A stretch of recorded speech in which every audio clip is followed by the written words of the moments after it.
আমরা কি চাই? আমরা চাই যে নির্বাচন অবশ্যই ফ্রি অ্যান্ড ফেয়ার হতে হবে।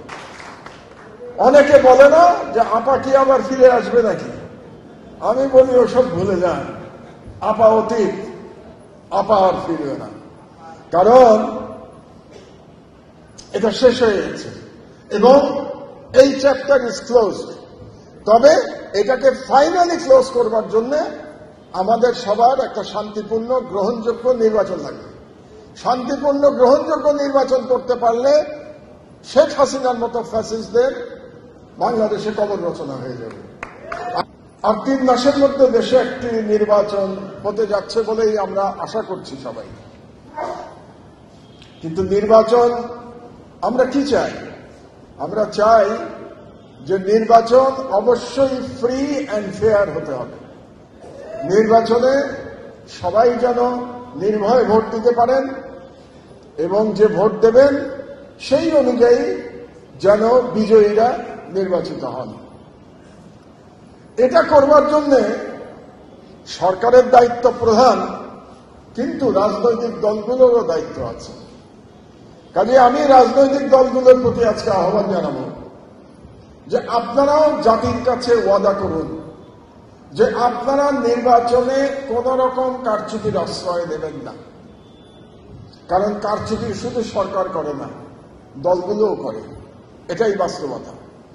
কাজেই আপনাদেরকে জনগণের সামনে একটা চার্টার দিতে হবে সব রাজনৈতিক দলকে, যে আমরা একেবারে ফ্রি অ্যান্ড ফেয়ার নির্বাচন করব এবং সেই ফ্রি অ্যান্ড ফেয়ার নির্বাচনে যারা জয়লাভ করবে বা যারা পরাজিত হবেন সবাই সেই নির্বাচনের ফলাফল মেনে নেবেন। কারণ বাংলাদেশ এই একটি নির্বাচনের মাধ্যমে একটি গণতান্ত্রিক শাসন ব্যবস্থায় ফিরে যেতে পারে, যেটা আমাদের সবার প্রত্যাশা। এবং গণতান্ত্রিক শাসন ব্যবস্থায় আমরা যদি ফিরে যেতে পারি তাহলে আমি আশা করি যে দিল্লি থেকে যে ষড়যন্ত্র চলছে বাংলাদেশকে বিপর্যস্ত করবার, সেই ষড়যন্ত্র ফাইনালি পরাজিত হবে। কারণ দিল্লি চাইবে না বাংলাদেশে একটা শান্তিপূর্ণ এবং গ্রহণযোগ্য নির্বাচন হোক। কারণ শান্তিপূর্ণ গ্রহণযোগ্য নির্বাচন হয়ে গেলে আর ঘোলা পানিতে মাছ শিকার করার সুযোগটা আর থাকবে না, যেই সুযোগের চেষ্টা তারা প্রতিদিন করে যাচ্ছে। কাজে এখানে আমাদেরকে ঐক্যবদ্ধভাবে আমাদেরকে কাজ করতে হবে। আমরা যারা নাগরিক সমাজের প্রতিনিধি, রাজনৈতিক নেতৃবৃন্দ, কর্মী এবং সরকার, সবাইকে যদি আমরা একসাথে কাজ করতে পারি তাহলেই আমরা একটি নির্বাচিত সরকারের অধীনে আবার বাংলাদেশকে দেখতে পাবো ইনশাআল্লাহ। রাজনৈতিক দলের প্রয়োজন হয় নাই। আবু সাইদ, আনাস, মুগ্ধ, নাফিস, ওয়াসিম, তারা প্রত্যেকে বিপ্লবের এক একজন নেতা এবং সেই বিপ্লবীদের ফলে বাংলাদেশে আবার আমরা মুক্ত পরিবেশে আসতে পেরেছি। জনগণের অধিকার ফিরে এসছে। বাংলাদেশের লুণ্ঠিত সার্বভৌমত্ব আবার পুনরুদ্ধার করা গেছে। কারণ শেখ হাসিনা দিল্লির সহায়তায় বাংলাদেশের সার্বভৌমত্ব লুণ্ঠন করে নিয়েছিলেন। তার প্রভুদের পায়ে বাংলাদেশের সার্বভৌমত্ব অর্পণ করেছিলেন। আমাদের আনাসরা সেই সার্বভৌমত্ব আবার ফিরিয়ে দিয়েছে। কাজেই রাজনীতিবিদদের আমি বলবো, এই আনাসরা যে দেশের সার্বভৌমত্ব ফিরিয়ে দিল, এটাকে আপনারা রক্ষা করবেন, আমানতের খেয়ানত করবেন না, তাহলে ইতিহাস আপনাদের ক্ষমা করবে না। এই দেশকে যদি রক্ষা করতে হয় তাহলে তরুণদেরই সেই দায়িত্ব গ্রহণ করতে হবে।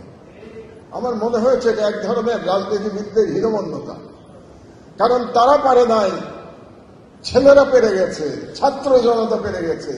এই হীনমন্যতার জন্যই তারা বিপ্লবকে বিপ্লব বলে স্বীকার করে না।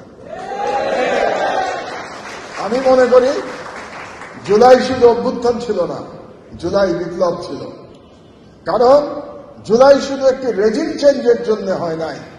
একটি রেজিম চেঞ্জের জন্য শুধু আনাস জীবন দেয় নাই, আনাস জীবন দিয়েছে আজকের তরুণদের ভাষায় নতুন বন্দোবস্তের জন্য জীবন দিয়েছে আনাস। নতুন বন্দোবস্তের কথা আমরা যখন বলি তখন অবশ্যই বলতে হবে জুলাই বিপ্লব ছিল, এবং এই বিপ্লব মেনে নেওয়ার মতো উদারতা আমাদের মতো বুড়োদের, যারা আমরা বিপ্লবে অংশগ্রহণ করতে পারি নাই, তাদের দেখানো উচিত, মেনে নেওয়া উচিত। এটা বিপ্লব ছিল, অবশ্যই বিপ্লব ছিল। দুর্ভাগ্যজনক হলো যে সরকার জুলাইয়ের ফসল, সেই সরকারও বুঝতে পারল না যে এটা বিপ্লব ছিল। সেই সরকার বলল আমরা অন্তর্বর্তীকালীন সরকার। না, আপনারা অন্তর্বর্তীকালীন সরকার ছিলেন না, আপনারা বিপ্লবী সরকার ছিলেন। যদি এটা বুঝতে পারতেন তাহলে আজকে যে জটিলতাগুলো তৈরি হয়েছে, তাহলে এই জটিলতাগুলো থাকতো না। এটা বুঝতে পারলে আমরা ফ্যাসিবাদের সকল দোসরকে সরকারের প্রতিটি পর্যায় থেকে উৎখাত করতে পারতাম এতদিন। কারণ যখনই আপনাকে ক্লিনজিং করতে হবে একটা সরকারে, সেই সরকারের একটা বিপ্লবের ম্যান্ডেট দরকার। বিপ্লবের ম্যান্ডেট থাকলে সেই সরকার পারে সবকিছু পরিষ্কার করে দিতে। এই সরকার পারে নাই, কারণ তার বিপ্লবটাকেই বুঝতে পারে নাই। কিন্তু তা সত্ত্বেও এই বিপ্লবে একটা নতুন রাজনৈতিক শক্তির উত্থান ঘটেছে।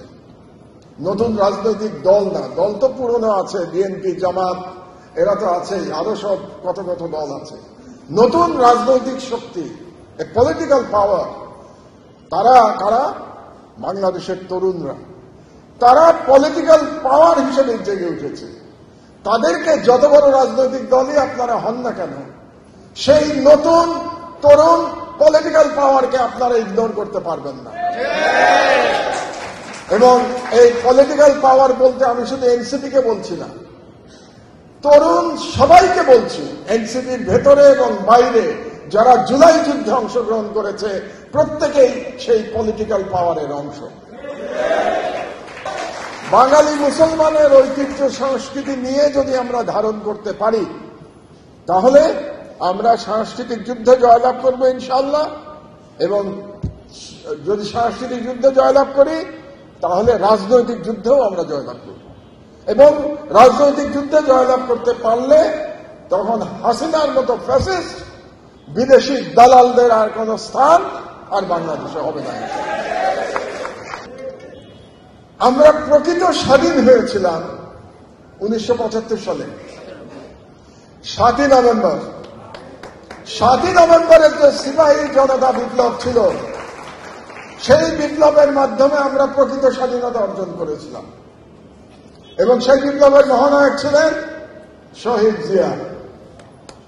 সেই স্বাধীনতা হরণ করে নিয়েছিল আবার শেখ মুজিবের মেয়ে শেখ হাসিনা 2009 সালে ক্ষমতায় এসে। এই 15 বছর আবার বাংলাদেশকে একটি ভারতীয় উপনিবেশে পরিণত করা হয়েছিল। সেখান থেকে জুলাই যোদ্ধারা আনাসরা আমাদেরকে মুক্তি দিয়েছে। কাজেই